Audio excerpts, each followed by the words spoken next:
Hello, Star Lovelies. It's a great time to be a soul. Today we're talking about if you've been wondering why nothing feels aligned anymore, not the strategies, not the systems, not even the titles you worked so hard to claim, it's not you, it's the end of an era.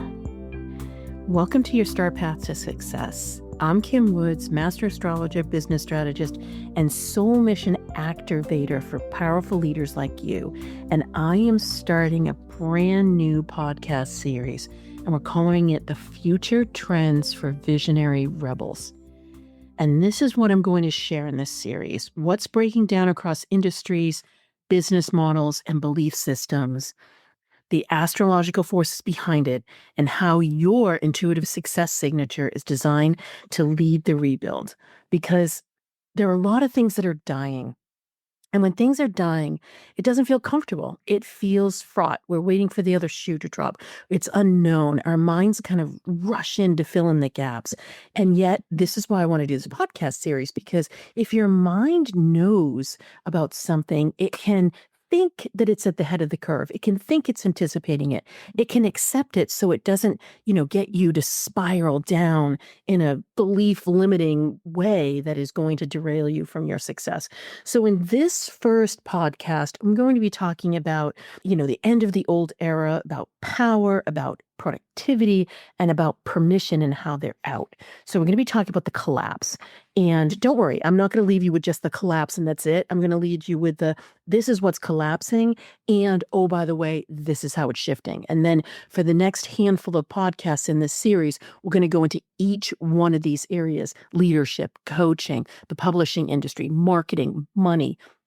And we're going to really roll up our sleeves, and we're going to have action plans. We're going to have stories. We're going to have relatable things so you can identify with them. So, and again, I'm going to go through practical examples. So in today's episode, I want to be talking about what's being dismantled right now and prepare you, because the energetic preparedness is important too.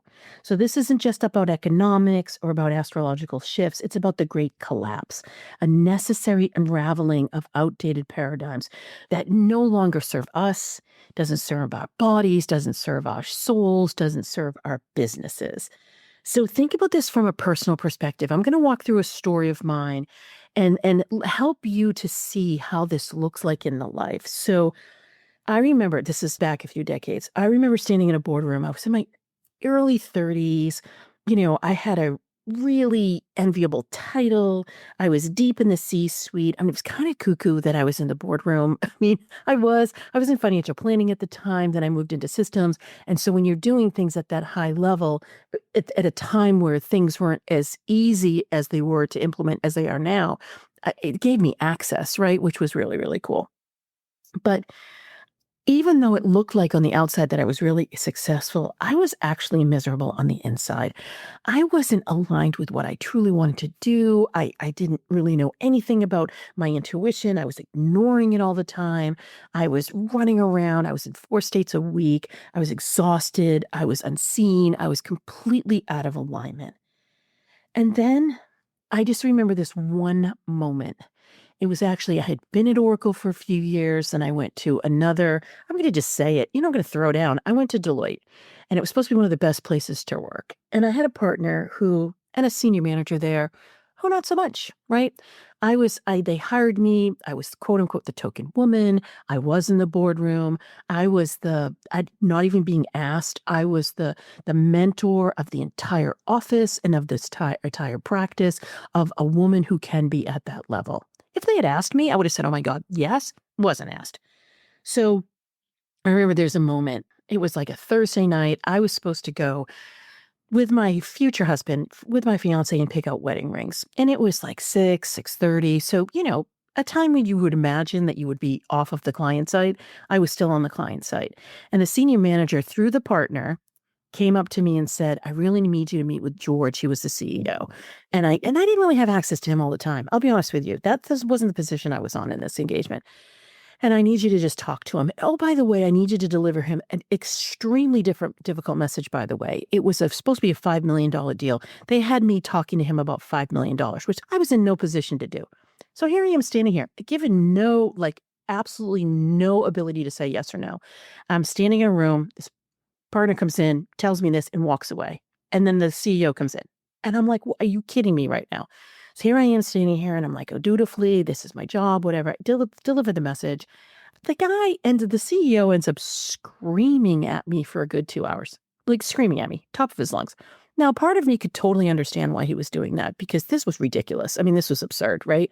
The other thing is, imagine how he would have felt. Like, there's me. I think my title was senior manager. Yes, I did have access, but certainly not at this level. I had never talked to him about money. I had never done any of the contract negotiations with him. I hadn't gone through the scope with him. This was completely inappropriate. Now, looking back, I mean, this was violent, like this was emotionally violent. This should not have happened, right? Like this was harassment on the job. But at the time, it was the way things were, right? The way things were. So I'm standing there and I'm watching this guy. And yes, I could empathize because this was bad. But yet I could also separate myself from this and just look at this and say the absolute absurdity of the position that I was in, the absolute absurdity of what I had allowed to happen. This was like the great collapse, right? So I literally, I swear to God, walked out of that meeting, obviously had missed my date with my fiance, didn't pick out my wedding rings. I think that was one of the reasons why I can still remember this. And I was like, absolutely not. I am never going to put myself in a position like this again. I am no longer going to work for this company. I am no longer going to be on this client engagement. I had a new job within 2 weeks.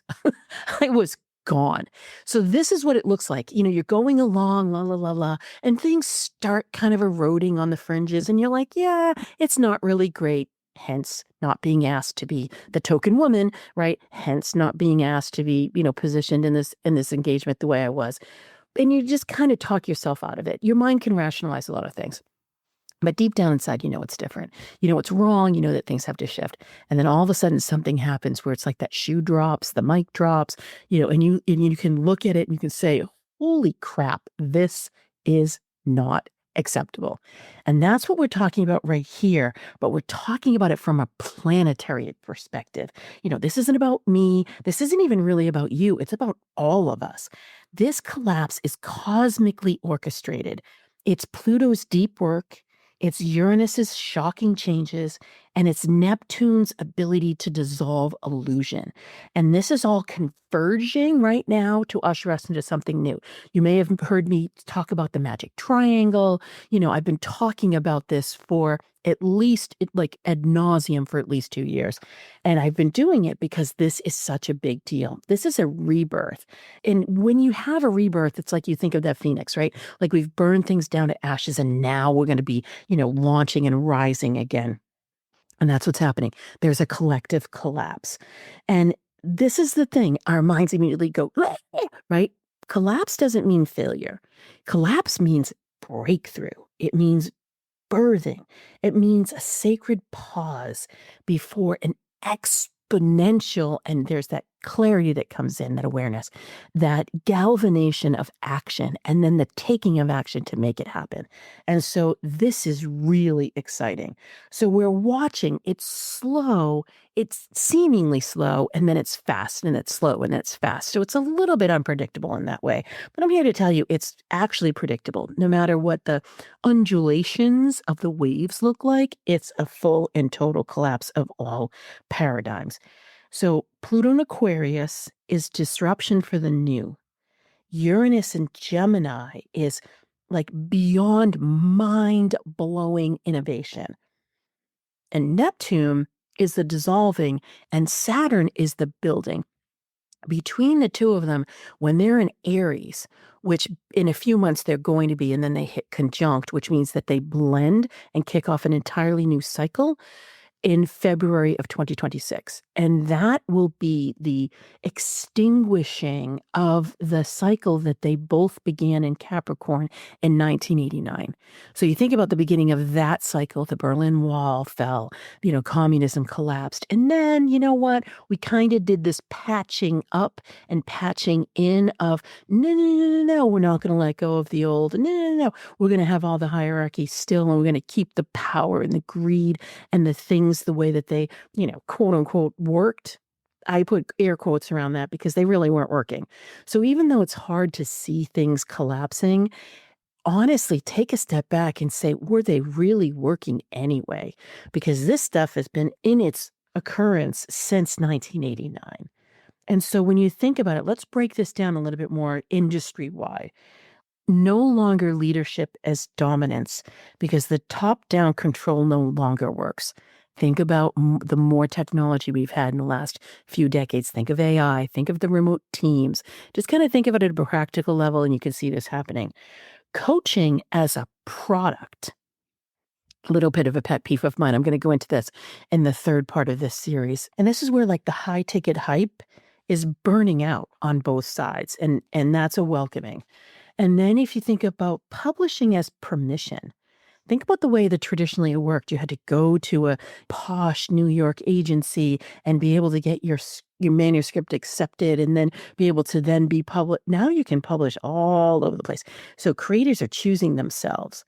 Marketing through manipulation is going away. So that urgency, that scarcity, those fake countdowns, they're losing their grip. It is a buyer's market right now. Productivity as identity. Burnout is the badge that no one wants anymore. Worth equals output. It's no longer about how much you do, it's who you are. And then credentials over embodiment. Wisdom is being redefined as lived experience. Not about what book you read, not about what podcast you listened to, but what you've actually done. Your clients feel this, you feel this. It's not just a change, it's an energetic collapse, which is what I'm so excited about. Because then if the energy is not there, it's not going to be able to just like, oh, here it is rebuilt in a minute again. So what about astrologically? So this is where Pluto, Uranus, Neptune, Saturn, these are called transpersonal planets. These are planets that are for the collective first, and then they hit us individually. So they're not here just to play. They're not like, oh yeah, let's just kind of, take a little snooze. Let's just take a gander. Let's a little walk down, a little flowered path here. Pluto is demolition. Uranus is innovation. Neptune is illusion and spirituality, and Saturn is that tough love, choice, and priority. It's the tenacity, the discipline, the fortitude, the integrity. It's the maturity. And so together they're recalibrating leadership and wealth and trust. This is really, really impactful in that the energy of greed and of power plays and of competition and of that masculine ever growing to extinction is no longer, it's on the rise. Truth is no longer staying buried. So think about this from a client's perspective. I'm just going to go through a client story because, again, stories and anecdotes and little vignettes are going to help you really identify with this instead of me just like painting like the way the cosmos look right now. So a client came to me. It's similar to my story. We attract what we know, right? So she was like on the brink. She was super successful on paper. Her business was really growing. Like even her family was growing, and it was quote unquote in healthy ways, but not really for her. She was really fragmented. Her business was bleeding energy. When you looked at it, and we came at things from a soul level, her marriage had some strain in it. There was kind of like some, like kind of separating energy, some separating growth. She was hiding behind things that had worked before, which, hey, guess what? We want to run that runway as long as we can, right? But there's a point where it just really isn't in alignment. Honestly, she had an offering she didn't even believe in. And I was like, why are you doing that? And I got the, well, I make $400,000 a year on that. I'm like, yes, but, right? Yes, but how can it then serve you? How can it be sustainable? How can it grow with you? How can it give you the space that you need? Because these fractures and these fissures, it's a handful of years ago. I knew the strain that the stars were going to put on everybody in the sky, but I looked at her stars and I knew the strain. She hadn't even really hit it yet. And yet she felt like she was on the brink. And so I literally cracked open her strategy. I walked into her stars and her soul, and I looked at her truest essence and her purest voice. And then I looked at her business and gave her permission to go like a full range of things. I often say I kind of fold businesses and put them on their sides. That's what I did with her. And we looked at the components of it just through a different lens. And we realized, well, guess what? These two things over here can be combined. That thing over there doesn't really serve you anymore. And I don't even know why you're doing it. It's a waste of time and energy. And then we looked at, okay, this is the most profitable, but is it the most prosperous? And I often talk about those two things. Profit is bottom line, practical, how much money are you making? Obviously, that's important. But prosperity is how you're in the flow with that, how you're in the bounty, in the largesse of it. There are some things that you do that would be lost leaders, right? Like there would just be things that just don't, you're like, why are you doing that? Like I'm going to say, you guys, this podcast is kind of it. I spend an awful lot of money on it, right? And what is it doing for me bottom line? Meh. Right? I can't really say it's profitable, but I absolutely can say it's prosperous. So this is a good example of that. So for her, what we ended up doing was relaying things out for her and allowing her to step into it with her own tempo and her own energetics, and got her some support where she needed it, relieved some opportunities, but then opened up some other ones. And honestly, it was only like 3 months later, she actually doubled her income and she halved her workload. And that was striking. And it was crazy. So it's interesting to see, like, collapse creates space. And the space lets your soul lead. And then that becomes the ignition and the inspiration. So when you're in soul leadership, that's what I'm calling visionary rebel soul-led leaders. Like they're interchangeable in my own mind. And when you do that, you are allowing yourself to be fulfilled and satisfied and prosperous. When your mind leads, your space creation becomes a fill-in. You just start filling things in, like whether it's, I'm going to follow somebody else's method, or I can now have time to do this, this, this, and this. And now you just have given yourself a list of things to check off.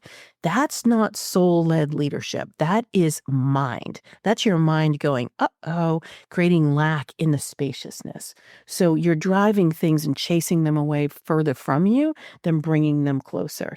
So the key here is to let your soul lead and then develop your strategy based on what your soul tells you.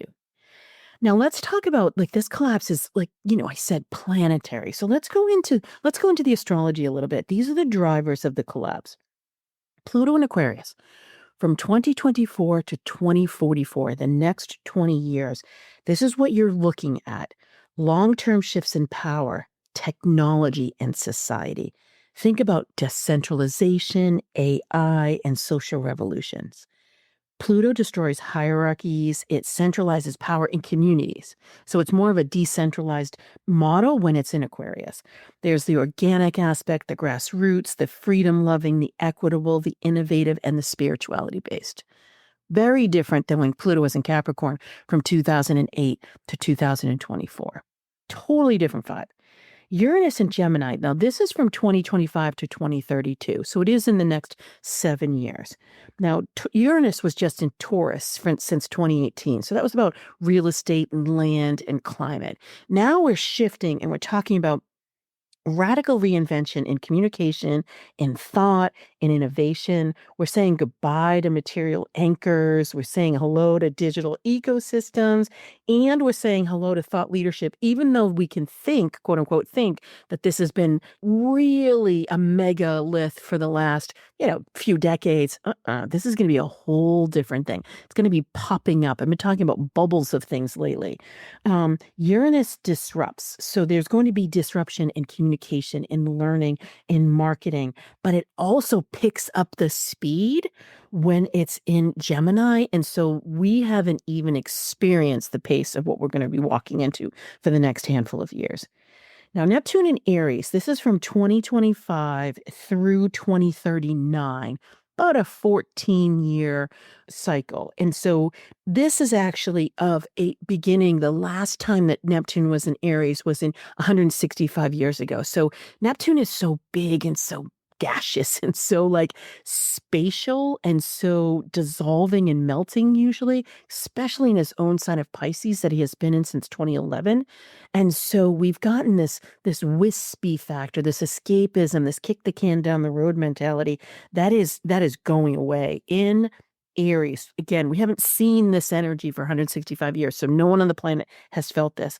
This is where the collective now seeks courage and identity and initiation. Because it's Neptune, we can even say soul-driven initiation. So Neptune dissolves false identities. It awakens intuitive leadership. It creates mavericks and disruptors and paradigm shifters. So these things are really exciting to me. And so I just went through the big three, that's part of the magic triangle. And so they don't always get along. Like, they don't always come together. But the way that they're forming, and in astrology, they're calling it the mini triangle, because legit, that's what it is called, just because of the way, and I'll go into sextiles and trines, yeah, blah, blah, who cares? But I'm calling it the magic triangle because it's such big energy, and plus, super fun. So they push against each other. This is where, even though they're energizing each other and there is some harmony and support there, they're exciting and stimulating, and they're not crashing, which is good, which is really tough to deal with. We can think about the time between 2012 and 2015 that was just because that was one of their soul crushing times. They don't have that. This is in a much more supportive way. Yay! But it doesn't feel awesome because there's a breakdown. But remember, there's a breakdown followed by a breakthrough, and that's the key. It's not a breakdown just to break down and just kind of leave it in shambles. So it's a reset and it's a shakeup. But when I look at two other energies that are here, a little bit shorter of a time period, Saturn is in a sign for 3 years and Jupiter is in a sign for 1 year. But at least right now, we're walking into those in the next month or two. And so Saturn is going to be going into Aries on May 24th, 2025, and then coming into that kiss that I talked about, that conjunction, on February 20th to 2026. That's where Neptune and Saturn meet in Aries at 0 degrees. Now, you've heard me talk before. The 0 degrees are a big deal. It's new. It's like brand new. Whoa. So I've called this the origin point of the world. And so that's really exciting. It's because as Neptune dissolves, Saturn builds up. And that's why Neptune could just like have a breakdown and be totally fine with it and walk away and not care. Saturn cannot abide that. So we're really lucky the way that those planets are coming together. And then we have Jupiter in Cancer. So this is where we just had a baton handoff or we're going to come up to one, where Jupiter has been in Gemini for the last year. And Jupiter is then going to go into Cancer in June and stay there for a year. Groovy. I'll talk about that in a second. But Uranus has been chilling out in Taurus for the last 7 years, and Uranus is going to come into Gemini in July. And so Jupiter has been getting us ready, opening up the Gemini energy, opening up the mind, opening up perspectives, opening up beliefs, opening up innovations, moving things faster to get us ready for Uranus, who's the lightning bolt. So hello, there's a lot going on. We're really glad that Jupiter's not going to stay there. Jupiter will already have passed into Cancer.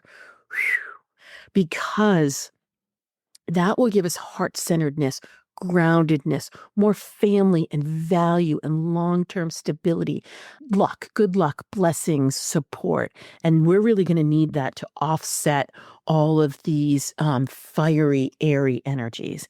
And Jupiter in Cancer is like a new wealth attractor. It's moving from the mental proclivity to the heartfelt prowess. So I am super excited about that. So with all of this, we're ultimately moving from that external life validation, credentialing, awards, performative measures to internal. So it's no longer going to be about systems or formulas or that kind of success. It's going to be about alignment, embodiment, integrity, the intuitive leadership. And so this is why, for those of us who are on the leading edge, whether we call ourselves visionaries, we call ourselves leaders, we call ourselves rebels, paradigm shifters, disruptors, the brave ones, whatever moniker we give ourselves, we're on that leading edge. And if we don't let go first, we're going to be flung off the ledge. So I know it's hard to walk away from something that you've built or you've invested in or you've believed in. But if it's no longer aligned, it has to go, because the soul whispers before it screams. And when you ignore it, your business, your life, your energy becomes brittle. And that's where you have the fracturing or you have the breaking. So when I made the choice to mother differently, to stop the karmic patterns passed down from generations of unloved and overlooked women, I collapsed everything I knew about what a mother should be and what I thought it was and what it looked like in all the role models. And I walked into the unknown. It wasn't easy. And I said to my husband, Greg, many, many times, it was like pushing molasses up a hill. Picture it, pushing molasses. It's heavy, it's sticky. You can't get your hands around it. And when you do, it sticks to you. And it's like, you think about it, how much molasses would actually go up the hill? And then how much would get stuck on the roadside or get stuck on you? But if you keep working it and working it and working it, it's like one step forward, one step back, one step forward, 3 steps back, 2 steps forward, 1 step back. Like, think about it. It becomes like a ball of just obviously like more hardened in molasses, and you can kind of roll it and you get some momentum. It is a ton of expended energy, but once it gets going, it got easier and easier. So think about dismantling entire generations of beliefs and imprinted DNA. It takes 100% attention and effort and fortitude. But once you do, there's a healing that comes. There's a flow down that familial line that has been breathtaking. I've stopped a millennium of negative karma and I've shifted it to joy. Seriously, down my entire maternal line, back to the Gnostics, it was filled with bitterness and resentment and jealousy. Not unwarranted. I mean, there was beautiful story there. There were flickers of light down there. But the first time I went into the Akashic Records, I heard, you're here to bring joy. It's up to you to create joy. And I was shown just a little bit of the line. It took me a few years to go down the entire thing. And I didn't even fully comprehend what joy meant. I mean, I didn't even know what I was going to do and change from a mothering perspective. Like, it was all new and it was unknown. But I accepted the responsibility of saying, okay, I'm going to collapse something that has been here for millennium. I'm going to collapse what I've known for so long, because on the other side of it, that's where the magic is. That's where the joy is. That's where the love is. That's how I want to live my life. And I didn't even understand what joy meant at the time. And if you notice, I sign everything wishing you joy, as always wishing you joy. And this was why, because I started the signature before I even meant it. It's part of my abundance book. I have a whole joy series component for people in my one-on-one container. It's something that is near and dear to my heart because it was something so incredibly foreign. That's what this is. This collapse is like, oh no, but I knew this. This is familiar. But yet on the other side of it, it's like literally the heavens like literally split open. The sunlight shines through. It's one of those epic moments. And so for you, your legacy doesn't begin with what you create. It begins with what you're willing to release. Let's just pause here for a moment and think about that. Now, the signs that you're in this collapsing phase, where things aren't working, like quote unquote, nothing's working, even though you're doing everything right. You're emotionally detached from either your offers or your clients or your messaging, just kind of going through the motions in some way. You feel exhausted by what used to excite you. Your intuition is either silent, completely silent, or it's screaming. Or you keep reaching for more information instead of deeper integration. And that's really the one that I see a lot. I just had a conversation with a client this morning about this, about giving spaciousness, about allowing the integration to happen. And so I say that a lot actually to my clients. But we all have to remember, these aren't signs of failure. These are signs that your seat wants a seat at the head of the table for both you, your life, and your business. So now let's think about what's rising, right? We just talked about all the stuff that's in shambles and it's not working. I gave you some examples of that. But here's what's replacing the old. Think about this: energetic authority. You don't need to be louder. You want to be clearer. Soul-led strategy. Strategy that works when you're in alignment with your own truth. Ritualized business rhythms. Think of the seasons, think of the cycles, think about moon-based timing or soul-first calendars. Books as portals, publishing as sovereignty, not validation. Mentorships ecosystems where there's less content and more energetic transmission and depth. I just did something last week with someone I'm doing a collaboration with. We're power partners, and we're doing scaling in the new era. It's awesome. It's with Krista Grasso. I adore her. She's a scaling catalyst, and she's an operations alchemist. And then I do what I do. So we've come together and we've formed this beautiful offering. And we were going to do a 1 hour, just a reactivation and revitalization of what we're doing with people. And we could either do slides, not do slides. We could either meet in the Zoom or do a webinar. And I really pressed to have no slides, no webinar. So we were sitting in the room together. This is what people want. They don't want to just have more information that they're like, what do I do with this? They want to have connection. They want to have conversation. So I am super excited about that. Trust-based marketing. So there's visibility through resonance, not volume. And then legacy over scale even. Because income is important, but impact is everything. So this isn't just a rebuild. This is a reinitiation. This is a remembrance. And you're not just invited, you're required.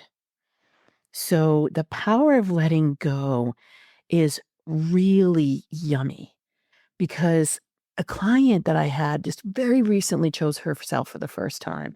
I've been waiting for her to do it. She's only been in my container for about 6 months. And it was really only one thing that she needed to do in this one instance, but it was really hard for her to let go. But she did. She let it go, and then the freedom came in, and she was kind of freaking out because it was a program, but it was exhausting her, and it just wasn't hers anymore. And the people were draining, and so she was like, "Oh, but this is revenue generating, and it's repeating, and it's recurring, and I kind of love it. It gives me runway." And I was like, "Mm." So we let it run out. And we replaced it with just another mentorship. It was different. It felt just so yummy. She got 5 new clients in a week. She found the opportunity that was lighting her up from inside. But the first thing she had to do was let go. And it's really hard to do that because even though there's potency there, there's the mind. And it's like, oh no, it's going to replace it. Believe. Just take the leap and believe because it's so worth it. Because Uranus is here and it's shifting the source of innovations. It's shifting from tools to thought leadership. It's shifting from, success formulas to your voice and your perspective. It's changing the currency. And you combine that with Neptune, Saturn, and Jupiter on one side for more heartfelt, soul-led structure. And then you put Pluto over here that's not even finished with the disruption. So this is kind of groovy.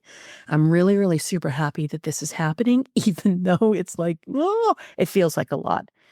We can go in and breathe. We still can have tools, right? They're just going to be more internally driven. They're going to be more unwavering to us. They're going to be truths that we're unearthing. And so I'm going to give you tips now. And this is why I do the signatures. Now, it seems kind of crazy because other astrologers use zodiac signs, and that's okay. But it doesn't give you the full snapshot of who you are. It leaves you and your free will behind. And I refuse to do that. So even though it takes more work and it's more just, describing and it's more educating, it's really important because once you get this, all of a sudden it's like my clients say, it's the difference between success and failure. It's helped me run my teams. I run my business better. Even if I wasn't in your one-on-one container or in your Rich and Powerful Leaders Academy, and I didn't have you doing things in my own stars, this signature would give me so much of a compass. It would be so helpful. So that's why I'm sticking to this, right? So if you haven't taken that 12-question quiz yet at yourstarmaptosuccess.com, go ahead and do that. Then come back with your signature. And I'm going to give you some good tips for yourself so you can figure out what your key role is in this evolution through this collapse, through that through that breakdown to the breakthrough. So for you, wife strategist, building new frameworks for your legacy of leadership is the key.